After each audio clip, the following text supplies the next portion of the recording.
السلام علیکم۔ آج میں آپ کو ایک لائف چینجنگ سٹوری سناؤں گی۔ یہ سٹوری ہے ایک ساس اور بہو کی، جو کہ ٹپیکل سٹوریوں سے بالکل ہٹ کے ہے۔ جی ہاں، ایک ساس اپنی بہو کو مہینے کے اختتام پہ کہتی ہے، بہو تم نے میرے بیٹے کو مسجد میں نماز پڑھنے کا پابند بنا دیا۔ تم نے 30 دنوں میں وہ کامیابی حاصل کی جس میں 23 سالوں سے ناکام رہی ہوں۔ اور یہ کہتے ہوئے ساس کی آنکھیں آنسوں سے بھر آئیں۔ بہو نے جواب دیا، ماں جی کیا آپ کو پتہ ہے یہ سب کیسے ہوا؟ تو ساس نے کہا نہیں۔ تو اس نے کہا، میں آپ کو آج ایک پتھر اور خزانے کی کہانی سناتی ہوں۔ کہا جاتا ہے کہ ایک بڑا پتھر لوگوں کے راستے میں رکاوٹ تھا۔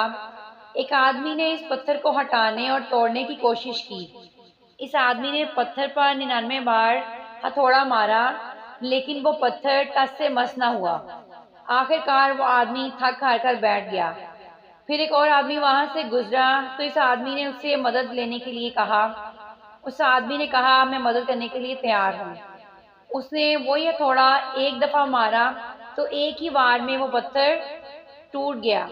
حیرت کی بات یہ تھی کہ پتھر کے نیچے سونے سے بھری ہوئی ایک تھیلی تھی۔ اس آدمی نے کہا، یہ میرا ہے، چونکہ میں نے یہ پتھر توڑا ہے اس لیے یہ خزانہ میرا ہوا۔ دونوں آدمی اس خزانے کے لیے جگڑ رہے تھے کہ وہاں سے ایک دنا آدمی گزرا۔ اس نے کہا کہ ایک منصف کے پاس جاؤ، وہ تمہارا فیصلہ کرے گا۔ وہ دونوں آدمی منصف کے پاس گئے۔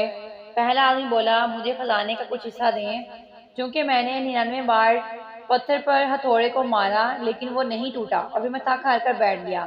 تو دوسرا آدمی بولا، خزانہ میرا ہے کیونکہ میں نے پتھر توڑا ہے۔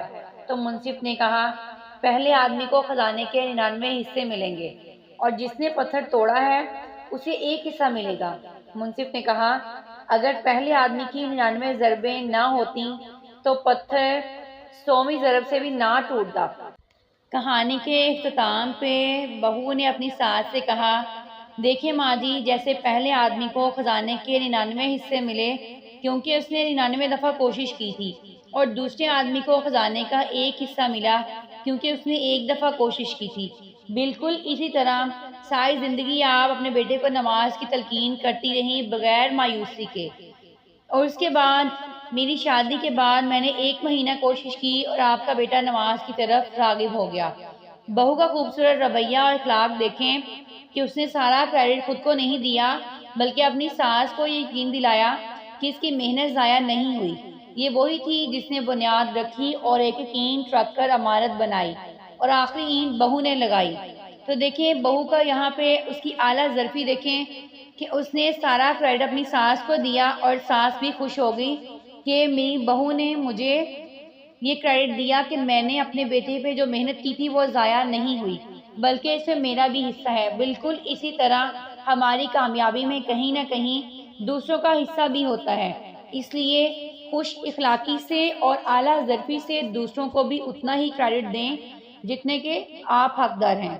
آپ دیکھیں گے جب آپ آسانیاں بانٹیں گے، دوسروں کو خوشی دیں گے، دوسروں کی خوشی میں خوش ہوں گے، دوسروں کو اپنی خوشیوں کا کریڈٹ دیں گے تو آپ کتنا کامیاب ہوں گے۔